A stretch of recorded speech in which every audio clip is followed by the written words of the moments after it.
Hi, this is praios, and I'm a professional gambler. At least I used to be. Now I'm banned on basically all sites. Cannot play anymore, or not as much as I would like to. And today I have a huge challenge. There is a quiz out there, apparently, which 97% of players can't pass this, and we'll see if I can pass. I guess it's also a no-limit quiz, so maybe chances are slim that I will do it. And yeah, you see, I always already make up excuses why I am failing. But yeah, let's see if we can do it or not. I invite you to take part and help me. So, or to all the viewers out there, the one guy who might be watching. Okay. Jokes aside, let's get into it. Hello, wizards. Today, we've prepared a GTO quiz so you can test your skills. Let's face it, GTO can be complicated. That's why we've prepared 10 questions so you can test your knowledge and rate your results. At the end of the quiz, tally your correct answers and see how you did. First question. Your opponent shoves 5 into a pot of 10 chips. What do your pot odds tell you? Ooh. I mean, we don't have to do it in the time. We need to think about this properly. So your orange has 5 into a pot of 10 chips on the flop, which is you need at least 25% equity to call. I'm calling 5 to win 15. So 20 is in the pot total. Need at least 33% to call. Can more answers be correct than one? Is the question. Oh man, you need to defend at least 25% of your range. You need to defend at least 33% of your range. So can be more than one question be correct? This is very important to know. I think he didn't told us, or I didn't pay close enough attention. So when is our break-even point reached? So win 15, risk 5. So I don't want to make any mistakes. And it's a long time until I did this, so I will do the math and see what is. So I win 15 at 0.25%, and I lose 5 to 0.75%. Okay, it's 25%. I mean, I thought that, but I wanted to make absolutely sure. And yeah, so you need at least 25% equity to call. This is correct. And you need to defend at least 25% of your range. Is this correct as well? I mean, it should be, as if we defend less, his bluff is profitable. Or at least he can bluff very profitable, as we are holding more than 25%, and it's a no-brainer for him to shove then. So I think it's A and C.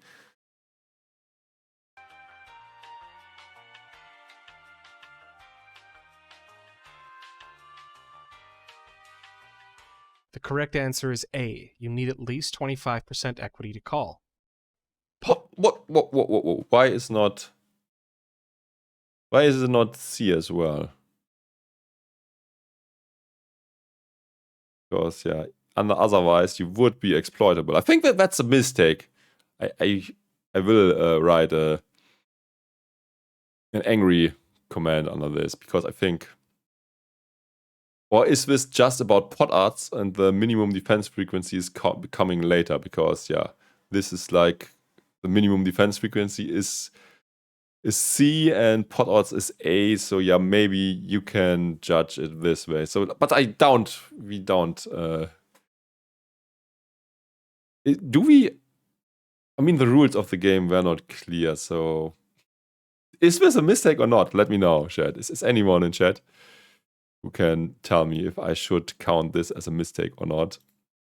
Nobody in chat, so we don't count it as a mistake. We are generous here. Equity to call. Pot odds at its core just say that if you put in 5 chips, you need to win at least 5 chips out of that new pot, right? You put in 5, the new pot will be 10 plus 5 plus 5. 5 divided by 20 is 25%. So we need to win at least 25% of the time in order to break even on a call. Second question. Your opponent bets 5 chips into a pot of 10. What is your minimum defense frequency?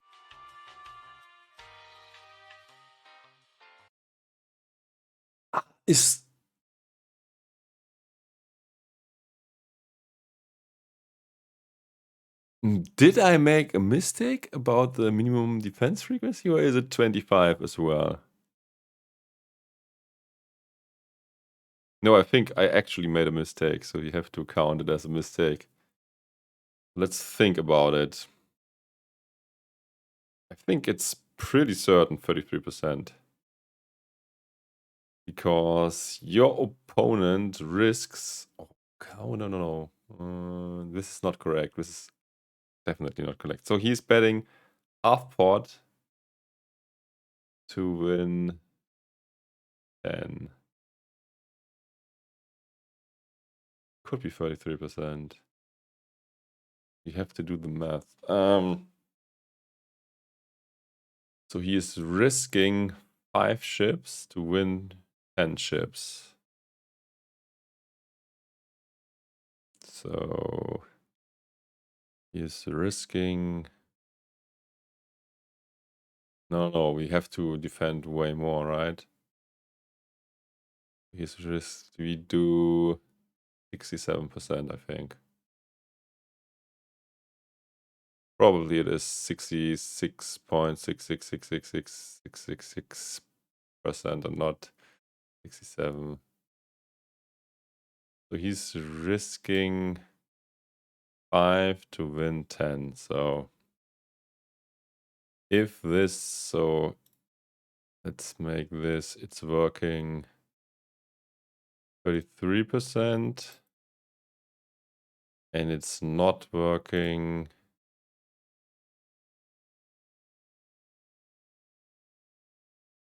He wants to win 10. Oh, I made... Sorry. Oh God, I'm very confused. I think I should not call myself a poker pro anymore. But this is confusing. Learn from my mistakes, or help me to solve this. Still nobody in chat, so okay. I think that's how it. So if we defend 67%, let's say this is a river spot, then he's losing this money. So I should have put a minus in front of that, but we can't. So let's redo, and now we finally might get to the correct answer. So he is winning 10. 33% likelihood. And he's losing 5. 67% likelihood. Oh, fuck. Okay, that sounds good. Yeah, I think it's 67%. Otherwise, his bluffs are way too profitable. I hope. Let's see. Yeah, because if we can do it with 50% to completely make sure that this is correct. So if we would just defend 50%, he would win 10 to 50% and lose only 5. I mean, we are assuming that he has total bluffs. He would lose only 5, the other 50%, and he is massively profitable. By the way, 67% is wrong and 33% is wrong as well, because it's 33.33% and 67.33%. 6.666%. But yeah, let's continue. I'm pretty sure this time no further mistakes.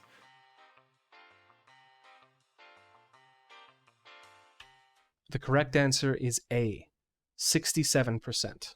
What is minimum defense frequency? MDF simply says how often you need to defend in order to make your opponent's zero equity bluffs break even. So in this case, if we defend... I explained it very badly, but he phrased it very well. So yeah, that's... 2/3 of our range, the expected value of bluffing is 0, making their bluffs indifferent between betting and checking. Question 3. You make a half-pot bet on the river. Let's assume you're perfectly polarized. What percentage of your range should be bluffs?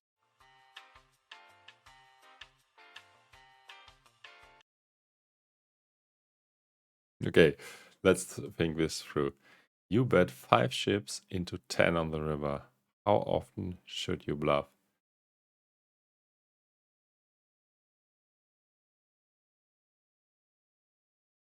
So we want to make our opponent indifferent between calling and folding.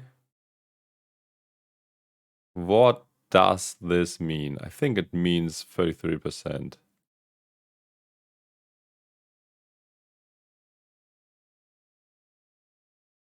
So if we have 33% bluffs,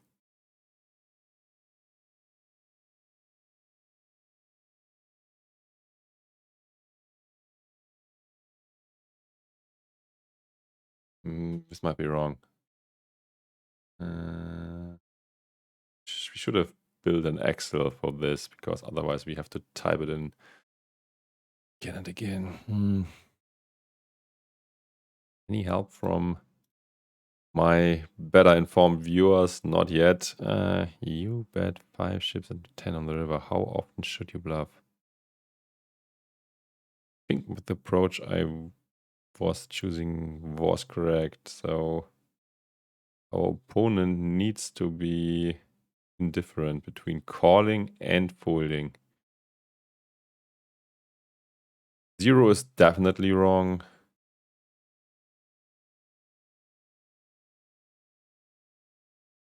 How often should you bluff? Let's hear the question again. I'm getting sort of confused. 2/3 of our range, the expected value of bluffing is 0, making their bluffs indifferent between betting and checking. Question 3. You make a half-pot bet on the river. Let's assume you're perfectly polarized. What percentage of your range should be bluffs? Okay, let's just calculate this through.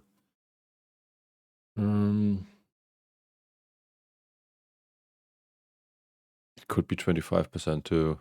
It's either 33 or 25. So when is our opponent indifferent between calling? Could be.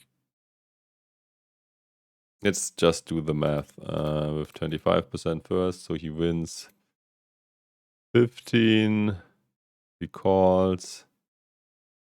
And he loses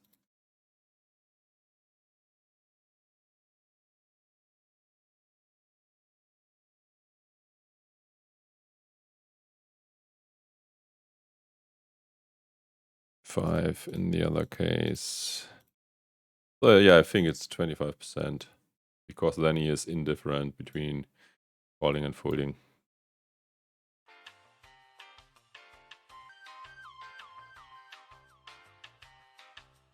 The answer is B, 25%.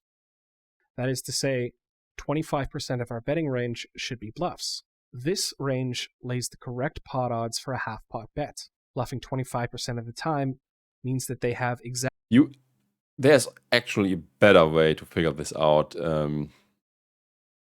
There are like charts, or you should calculate this for different bet sizes and then remember the numbers. Unfortunately, it's more than a year ago when I lastly played poker, and I just can't remember the numbers. But at least I can find out after thinking carefully about it. So I got the theory somewhere in the back of my mind, but not yeah, initially available.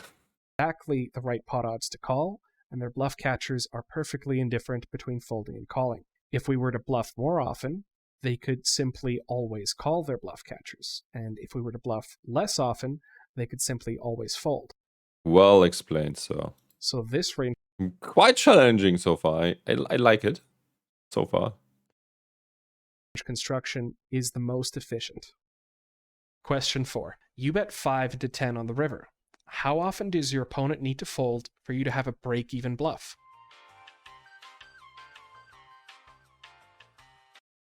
You bet 5, 10 on the river. How often does your opponent needs to fold for you to have a break-even bluff?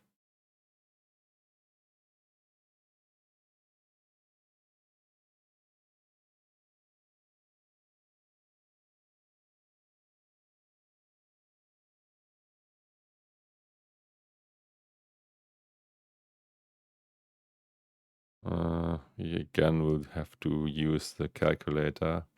So we want to have at least a break-even bluff. That means that our opponent, we are never good, I guess, if called. So I'm pretty sure it's 33%, but let's do the math in order to make sure that we are right. So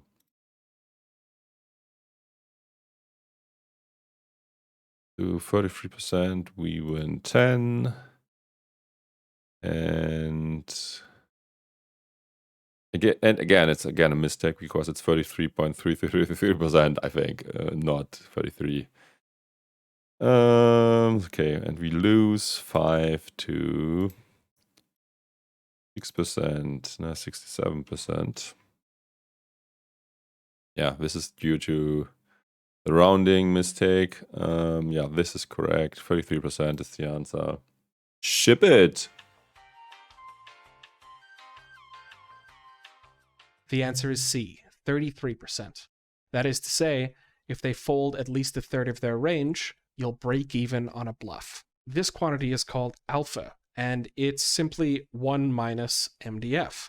Alpha can be calculated doing a simple risk-reward calculation. Okay, it's... So we can find our alpha from the minimum defense frequency. Yeah, also things you could remember. And I also didn't knew that this is called alpha, so I've learned something new. I mean, I know how to calculate it, but didn't knew what it's called. Multiply. And it's also a better way to calculate it if you have the minimum defense frequencies in your head, because then you can do it way faster than I did. The probability that they fold times the pot, that's your reward, and subtract the probability that they call times the bet. Yeah, that's what we did. That's your risk. If they fold 33% of the time, your EV with a bluff is 0. So how does one handle all of this math in actual play? Yes, that's what I'm talking about. There's a table where you can see all these things.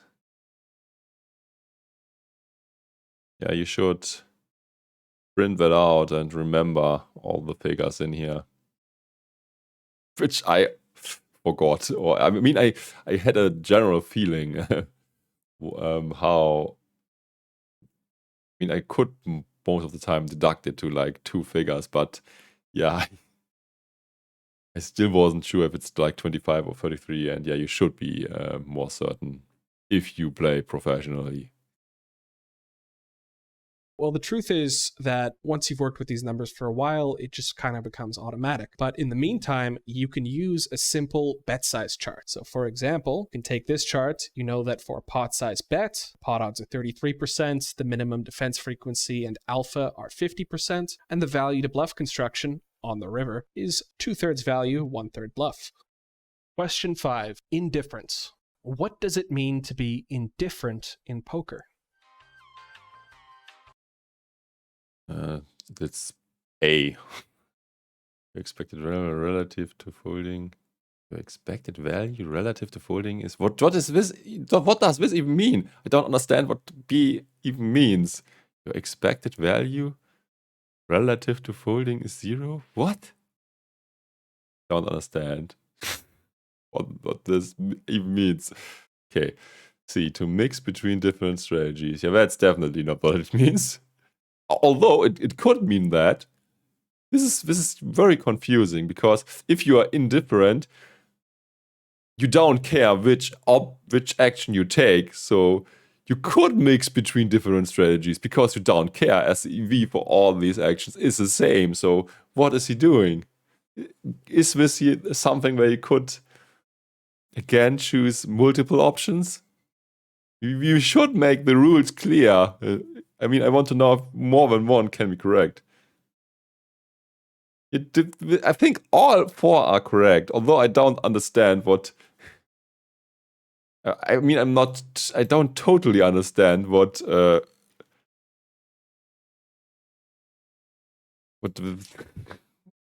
B is even meaning. Expected value relative to folding is 0. Your expected value is 0. But relative to folding? Hä? Does anyone understand this?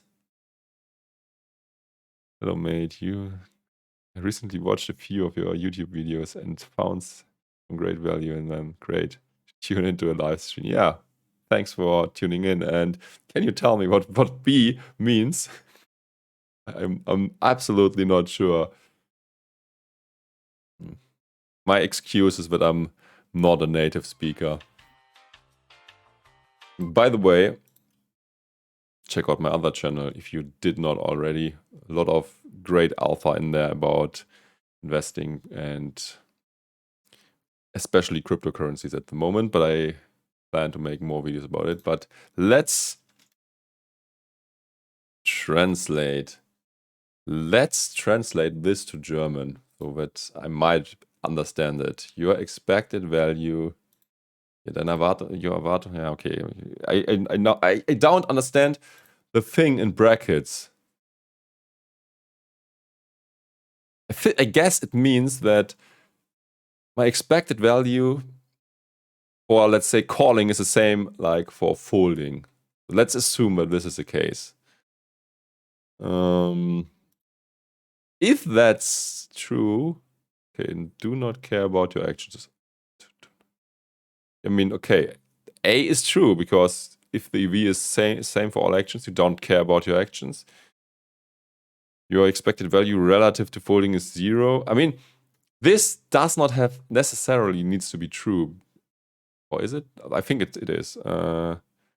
But you don't care about actions. It's not... I mean, you have more actions in poker than just 2.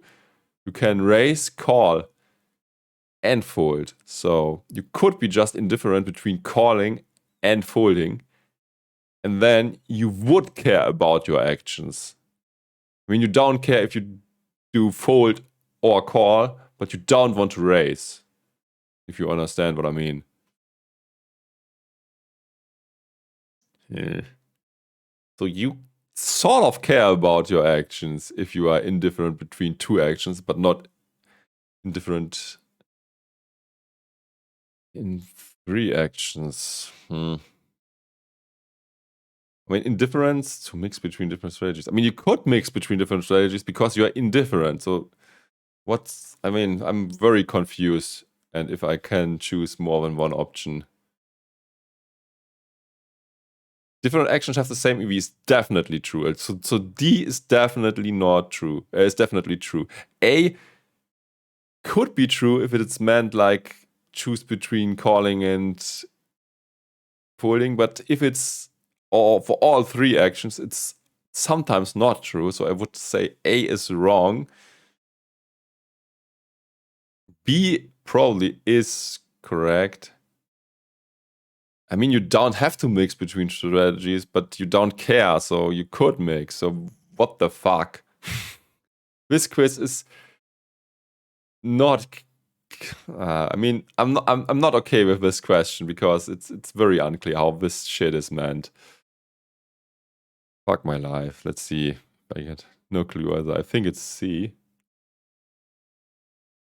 I mean, if I just have to pick one, I'm relative certain that it is D. I mean, but I think it could be more than... I think it could be all 4. As the guy intended it to be. I mean, this is a trick question. We are absolutely not sure how to answer this. The answer is D. Yeah, okay. I said if I only had to pick one, it should be D. Different actions. But this is very, very tricky one because, yeah, I mean, if you don't care, you can mix between strategies because it doesn't make a difference. So let's see what he says. Have the same EV. Indifference doesn't mean 0 EV, and it doesn't mean you don't care. Indifference simply means that 2 actions have the same EV. Now, this is pretty important in poker because a lot of game theory comes down to the principle of indifference. For example, when we bet half pot while bluffing 25% of the time, we're making villains bluff catchers indifferent between calling and folding. That is to say, the EV of a call is the same as the EV of a fold. Now, they defend 2/3 of their range to make our bluffs indifferent between betting and checking. That is to say, our bluffs have the same EV with a bet that they do checking back. Question 6. Okay, let's get back. So, from his explanation, so let's see if we now think that more things are wrong. Yeah, to not care about actions makes sense that it is not correct. Because you have to, I mean, I already found a solution because, yeah, there are 3 options and often it's indifference between 2 only, and that's why here, this is not correct. Your expected value relative to folding is 0. Why is this not correct? I think most of the time... Okay. I mean, it's not necessarily correct because, yeah, if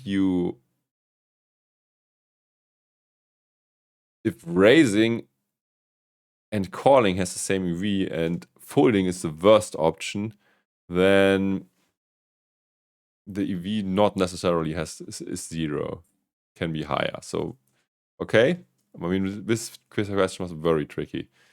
And to mix between different strategies, I mean, you could mix between different strategies, but you don't do it because you have to have the optimal frequency.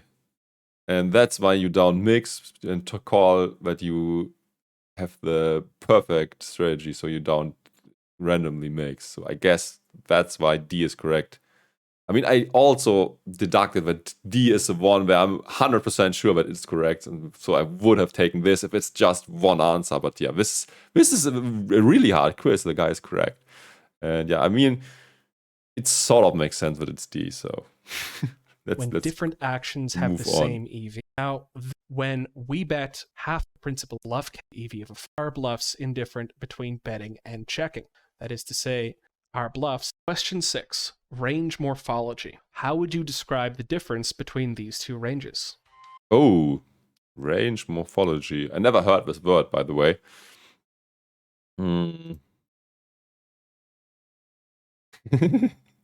Yeah, seems like... I mean, I was also completely unsure, so... Very tough one it was. Oh, we cannot see this correctly, so I also have to remove my ugly face. So let's see. How would you describe the difference between 2 ranges? It looks like one is... I'm not even sure how you call that, but he's betting the best hands and does nothing with all the others. How is a range like this even called? I'm not sure. Maybe we see if we read the answer. The other one looks polarized. He bets the best one and the worst ones. Okay, how would you describe the difference between the 2 ranges? The left is polarized, okay. And the right is depolarized. I mean, it's the opposite of polarized. This looks like a potential correct answer. Left side is linear. No, that's definitely not correct. Or is this linear? No, it's not. Right side is polarized. No, right side is this. We can rule out B. C, left side is polarized. It is. Right side is linear. Is this linear? I mean, it looks linear. What is it even? I mean, it would be helpful in the first place to know how a condensed range looks like. What does condensed even mean in terms of range?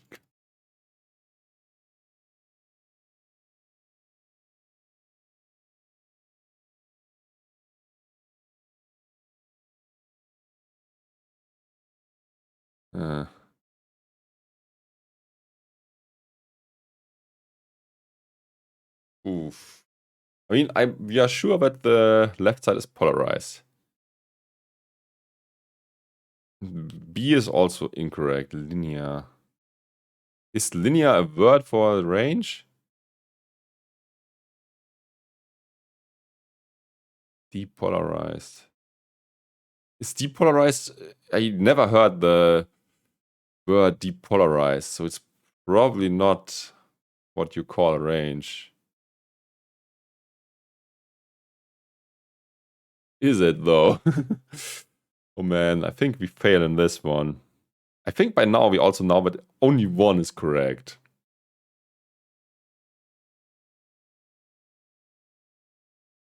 Condensed. What does condensed mean? Condensed.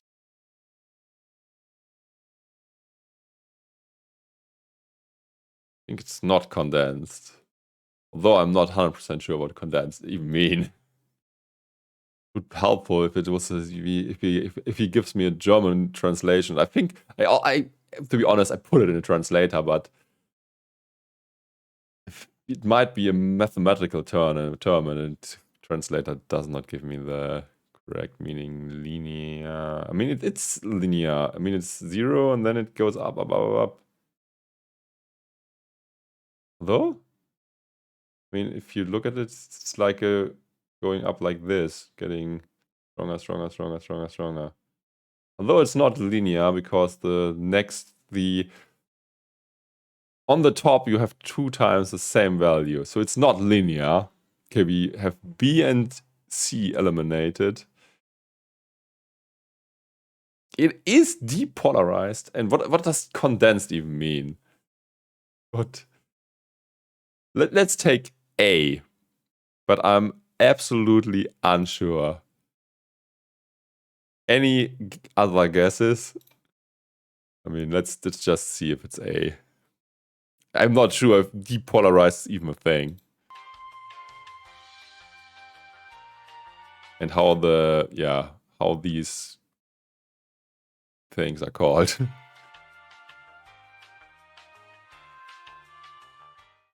The left side can be considered polarized, while the right side is linear.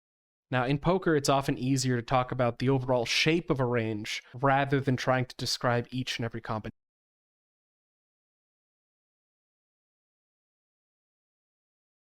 Okay, polarized was pretty clear. So you're betting the top and the bottom part. Linear.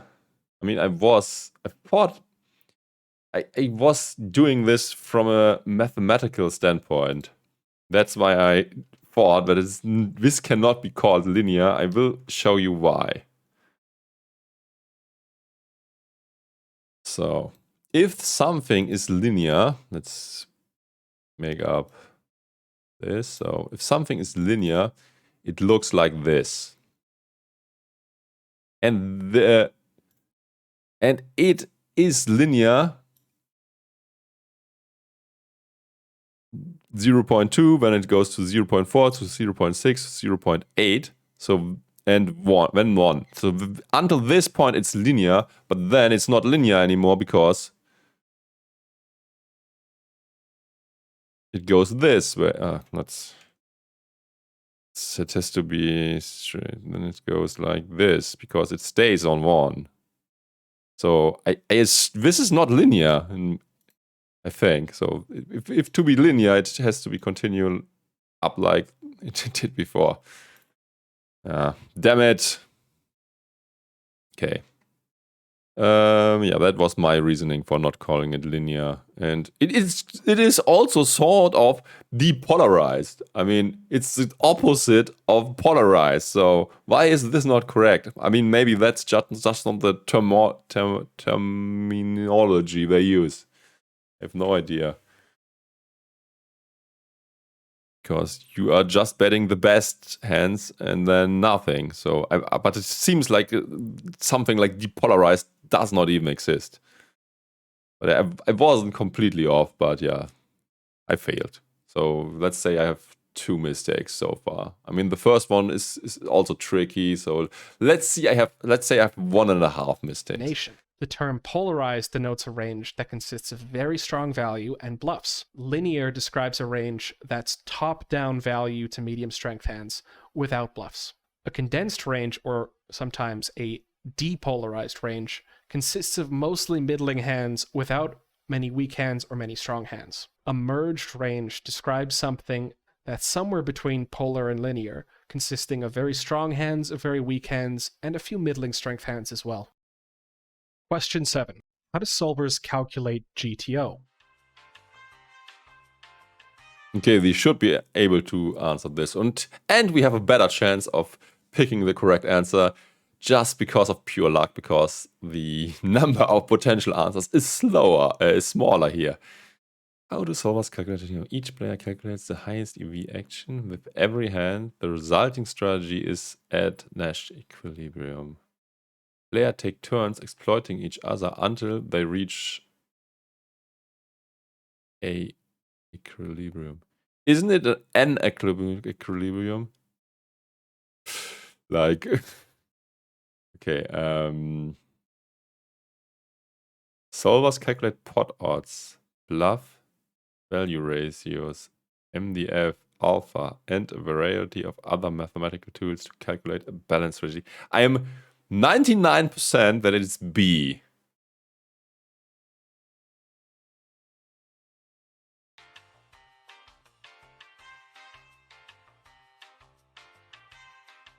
The answer is B. Players take turns exploiting each other until they reach an equilibrium. Solvers have no idea what the word pot odds mean. They don't know what balance is, they never heard of MDF. Solvers are simply EV maximizing algorithms. The thing is, you can't find Nash equilibrium in one go. You need to iterate back and forth. Yeah, that's why it takes so long. It's playing against itself basically again and again and again and again, and tries things out and then finds the optimal path. Start with 2 players, A and B.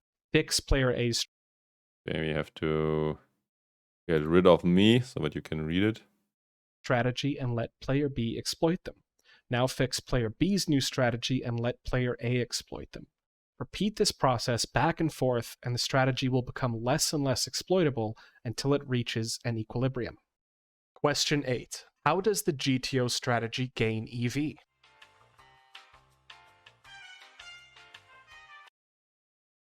GTO gains anytime the opponent doesn't play GTO.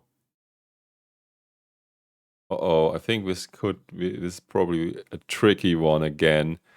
He puts in a lot of trick answers, but this is true, but in GTO, everyone plays GTO, right? GTO gains when the opponent mixes their frequency incorrectly. Okay, that's also correct. GTO gains when the opponent takes an action that should never be played. I mean, he shouldn't do this at all. So. Hä? GTO gains when the opponent takes a minus EV action that should never be played. I mean, on average, we gain something then. GTO gains when the opponent takes an action that should never be played.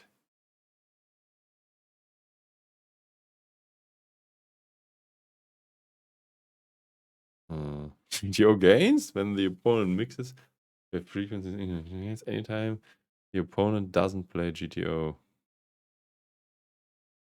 I mean, GTO never gains anything against. I mean, if GTO plays against GTO, it's a zero-sum game. If rake is introduced as well, then we lose the rake. Both players in the long run lose the rake. Oh, there's a GTO. I think A is the answer.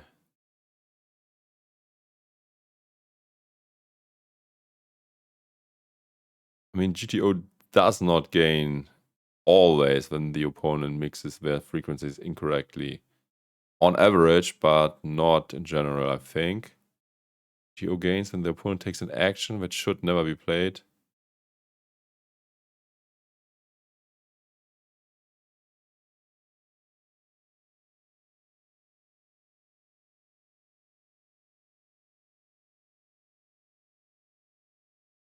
Okay, GTO gains anytime. Immer. Always. Anytime means always, I think. So A is probably not correct. So, okay. Wow, well, this is so difficult. I need help. Clearly you shouldn't listen to me, so no help from chat yet. So GTO gains anytime the opponent doesn't play GTO. I mean, GTO is optimal, so if someone divides from that, GTO gains. Usually. But not always. So A, I might choose a different one. So okay, let's continue. GTO gains when the opponent mixes the frequencies incorrectly. Okay, GTO gains when the opponent takes an action that should never be played.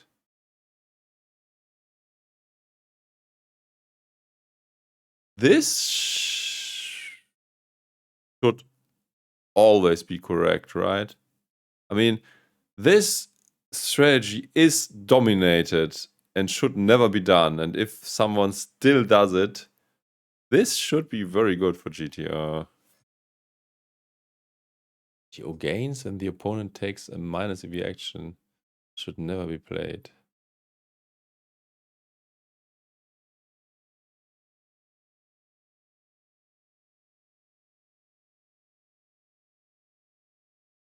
I don't understand this. It's to me, it sounds like any of these is correct.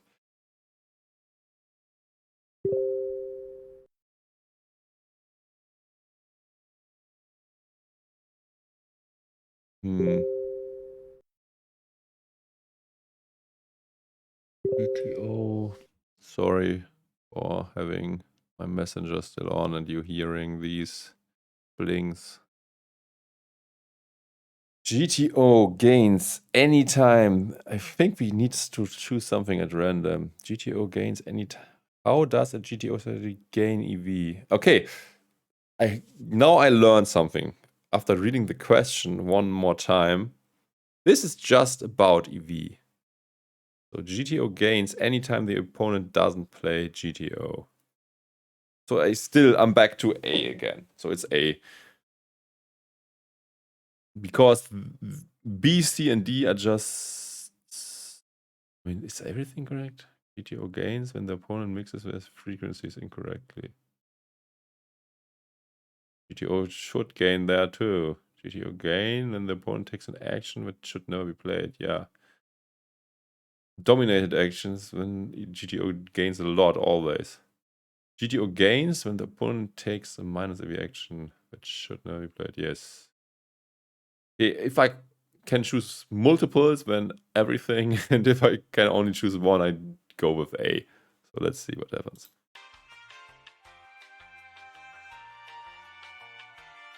The answer is D. GTO gains when the opponent takes a minus EV action that should never be played. Now, this is a contentious question. Some people believe GTO gains. This is very, very contentious. Anytime the opponent deviates, but that's simply not true. For example, GTO won't punish mixing mistakes. If your opponent mixes incorrectly, you need to adapt your range to exploit that. In theory, mixed actions always have the same EV against the fixed GTO strategy. Similarly, just because the opponent takes an action that is never used in the solution, doesn't necessarily mean that action is lower EV. GTO only gains when the opponent takes a minus EV action that should never be played. It's what we call a blunder or a pure mistake. Let's listen to that again. GTO gains when opponent takes a minus EV action that should never be played. Takes a minus EV action that should never be played. Now, this is a contentious question. Some people believe Very contentious. Man. GTO gains anytime the opponent deviates, but that's simply not true. For example, GTO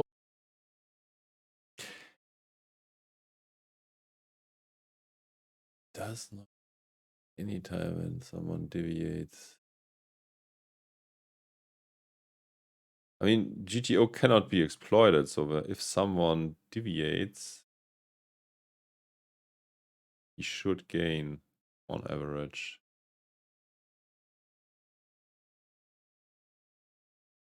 But not always. What? won't punish mixing mistakes. If your opponent mixes incorrectly, you need to adapt your range to exploit that. In theory, mixed actions always have the same EV against the fixed GTO strategy. Similarly, just because the opponent takes an action, Mixed actions have the same EV because... Yeah, because GTO not exploiting anyone, okay. action that is never used in the solution doesn't necessarily mean that action is lower EV.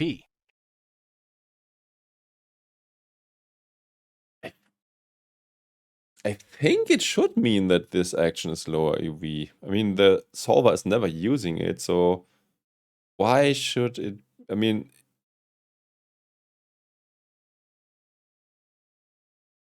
It chooses actions based on EV, and if something is never used, this strategy is dominant and bad and has lower EV, so I think it might be incorrect, but maybe I'm a fool. And maybe we have a dog here in the background.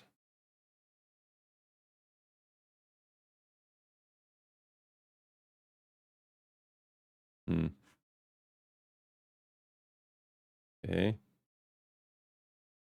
I mean, if we take into consideration the problems with GTO solutions, like we cannot give them infinite possible actions, but only a few, because we don't have computers good enough to compute for infinite or very big amount of possible bet sizes, for example, then this does not have to be true. But he didn't. I mean, we are answering theoretical stuff here, and in theory, we should also have perfect GTO, right?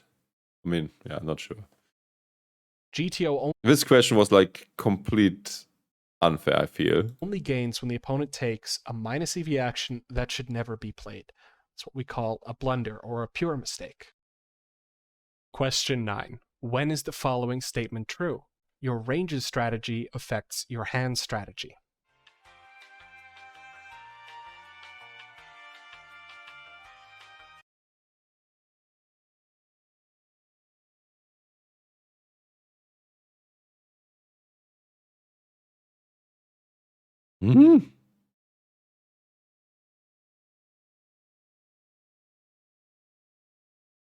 Okay, then is this statement true? Your ranges strategy affects your hands strategy.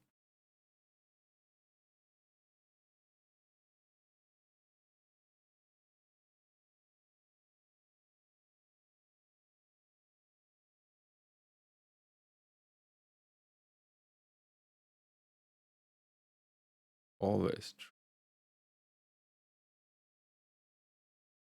I mean, in a range consists of certain hands.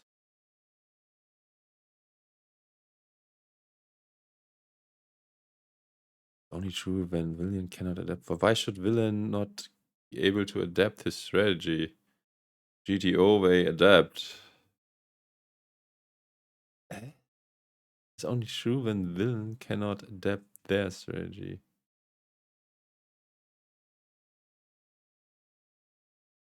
This is only true when villain. Also, one time he can adapt and one time he cannot adapt.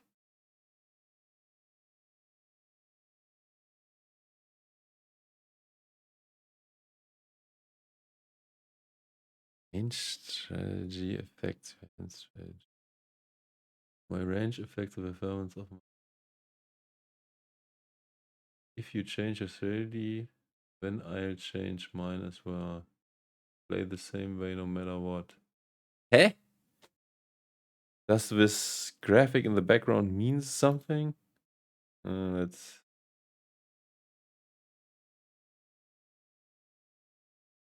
Play the same way no matter what. My range affects the performance of my hand. If you change your strategy, then I'll change mine as well.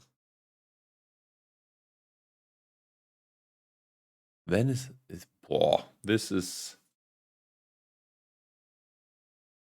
this feels like a trap again. This is like insane, this question. I have no idea. Your range strategy affect your hand strategy.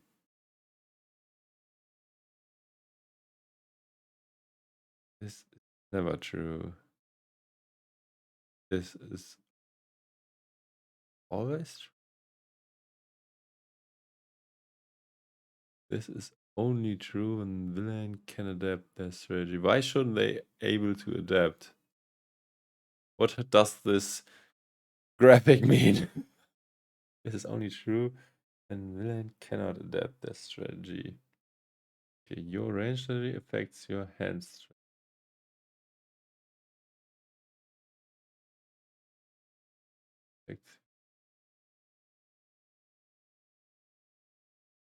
I would say it's B, but I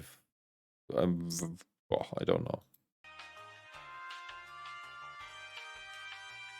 C. This is only true when villain can adapt their strategy.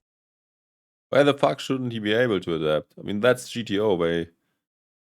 Adapt to each other until both have a strategy where it makes no sense for anyone else to not adapt anymore. Eh?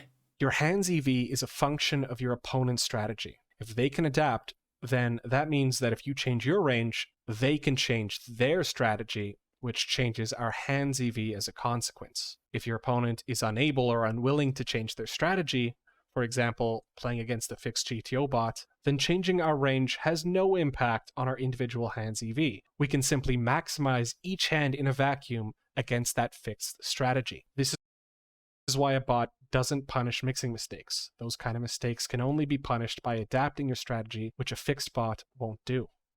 The 10th and final question.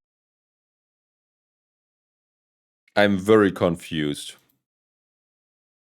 Insanely confused from this last one. No, that's not Boca. I will want to hear this again. This is insanely complicated. Your range strategy affects your hand strategy. I mean, this is never true. Sounds incorrect. This is always true. I thought so. I mean, at least if we are in a GTO universe, but it seems like this is not a given. So that's why B is also wrong. This is only true when villain can adapt to their strategy.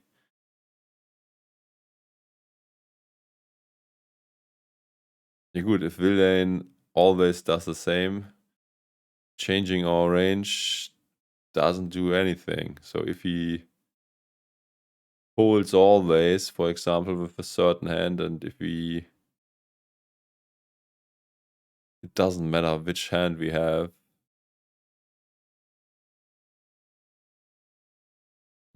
Let's think about it. This is only true. Your range strategy affects your hand strategy. Only true and villain cannot adapt their strategy.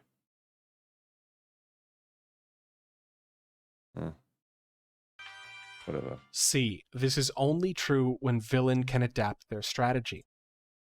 Your hand's EV is a function of your opponent's strategy. If they can adapt, then that means that if you change your range, they can change their strategy, which changes our hand's EV as a consequence. Okay, understood. If your opponent is unable or unwilling to change their strategy, for example, playing against a fixed GTO bot, then changing our range has no impact on our individual hand's EV.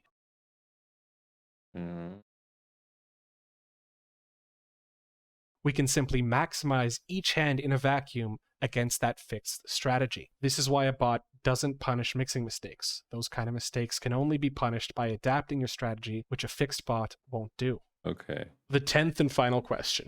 Which This is a GTO concept, so we should be able to answer it.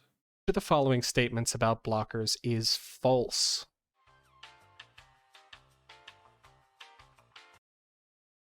Your hold cards remove possible hands from your opponent's range, which can change how likely they are to take different actions.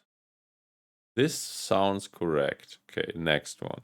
Blockers change how often you will be dealt different hands in your range, which changes your frequencies. This sounds incorrect.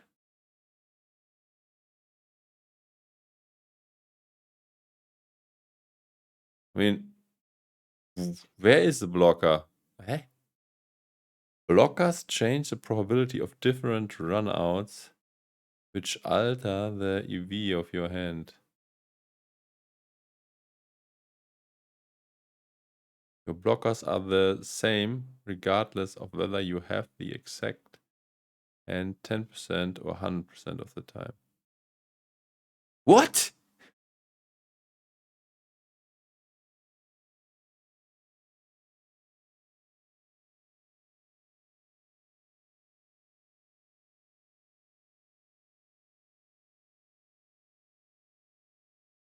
Okay, A is correct, certainly.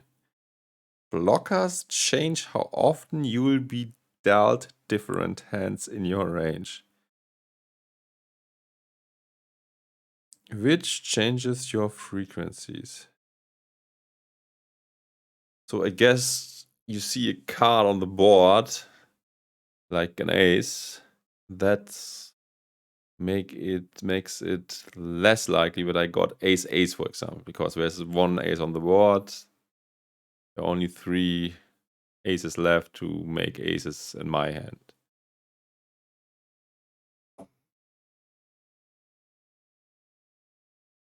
I guess that's also correct.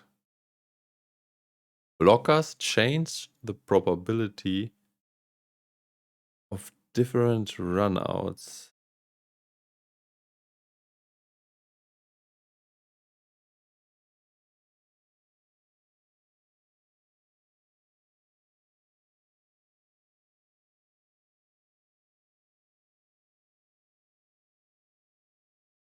Your blockers are the exact same regardless of whether you have this exact hand 10% or 100% of the time.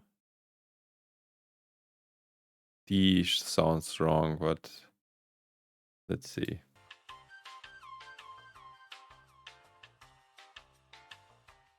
B.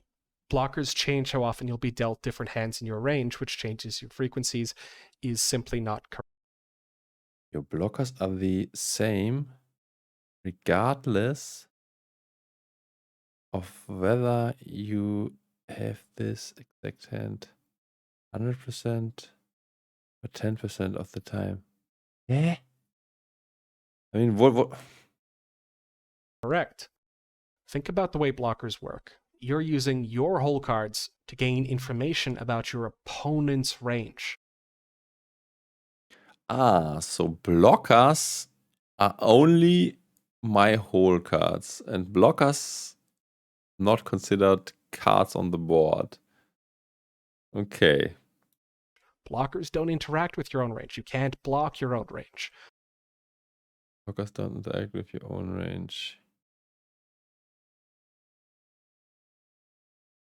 You use your own whole cards to remove combinations from your own. No, instead, you block your opponent's range. Now, that's why whenever you're working with blockers or working with a solver, you should go into your opponent's range to see how holding or removing certain cards from that range changes their strategy. So, how many questions did you get correct? If you got 0 to 3 questions right, you're a muggle. You're not magical yet. Keep grinding, you'll get there. 4 to 6 questions, you are an apprentice. I think we have 4 to 6, right? Yeah. 7 to 8 questions, you're a mage. If you got 9 or 10 questions, you are a GTO wizard. Okay, we got apprentice status. I mean, we think it was close. Close to mage, but not there yet. I also want to see the answers again. Your blockers are this all these questions are so tricky, and for non-native speaker it might also be very easy to misinterpret. Probably for native speaker too. Your blockers are the exact same regardless of whether you have this hand 100% or 10% of the time. What? I mean, for me, the whole sentence does not even make any sense. That's why your blockers are the same regardless of whether you have the exact hand 100% or 10%. What? Okay. What? Okay, recap. I don't understand D. Okay, C. Blockers change the probability of different runouts, which alters the EV of your hand.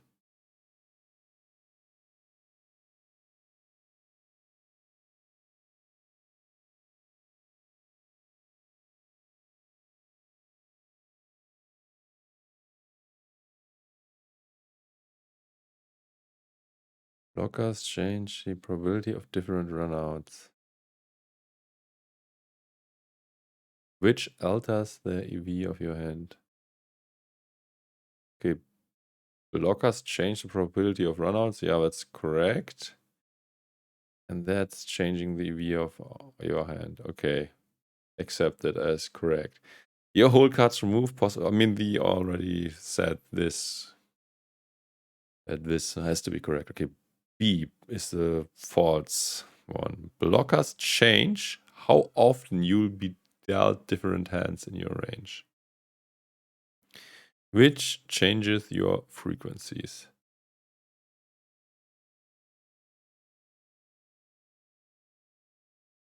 I mean, the definition of blockers which he used is that these are your whole cards.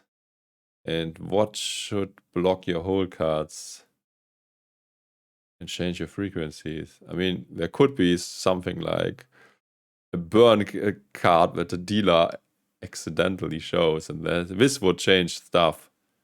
This would be sort of a blocker, but not in the definition he uses it. So yeah, I get why B is the wrong one. Although I interpreted blockers in a wider sense. Different hands in your range, which changes your I'm a noob, just an apprentice. GTO. Did you do better, is my question. I mean, I already thought that the first questions were hard, but it turned out that the later it got harder and harder, the later the question in the quiz. So yeah, very, very hard one. I probably cannot say about myself anymore that I'm a pro, as I failed. I mean, I didn't fail miserably, but I didn't do as well as I would like to. Anyways, yeah, if you, yeah, I hope you did better. Yeah, it was definitely a lot of fun for me to get into this riddles, and it took like 6 times the duration of this video, so it was very hard. Yeah. Anyways, I loved this one. I hope you also got something out of it, and my explanations were good, although I was on the complete wrong way often, but you can also learn when people say stupid things. So yeah. Thanks for watching. If you liked it, yeah, like, subscribe, you know what to do. Thanks for watching. Bye until next time.